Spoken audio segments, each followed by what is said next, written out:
Okay, so another example of adding fractions. Lots of different ways of doing this, but really we should be thinking about the only way that you can add or subtract fractions is if they have a common denominator. You know, we know things like 3/5 take away 1/5, easy, 2/5. We've got so many fifths, take away so many more fifths, the answer will be fifths. So we need a common denominator to do our adding and subtracting. So that's really important. And we've got to remember that the common denominator is only needed really for when we're adding and subtracting. Common denominator. So we can see here that the lowest common multiple of 5 and 4 is 20. So we're going to turn these into 20ths. So 2/5 in terms of 20ths. Well, 2/5 to become 20ths. We have to times the denominator by 4, so we have to times the numerator by 4 to make it equivalent. So 2/5 is the same as 8/20, and 3/4 to become 20ths. Well, we have to multiply by 5.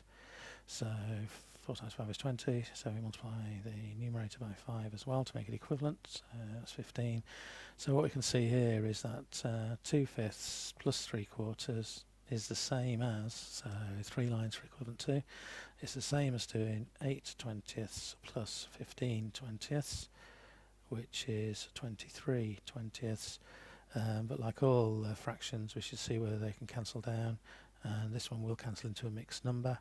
So 20/20 is the same as a whole one, and we've got 3/20 left over, so the answer will be 1 and 3/20. So 1 and 3/20.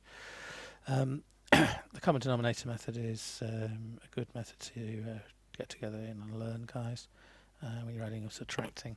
There are lots of tricks out there, but it's worth learning what should be the proper technique. And cancelling down from improper fractions, top-heavy fractions to mixed numbers, then we just got to recognise that a whole is 20/20, and we're left with 3/20 over to make the 23/20.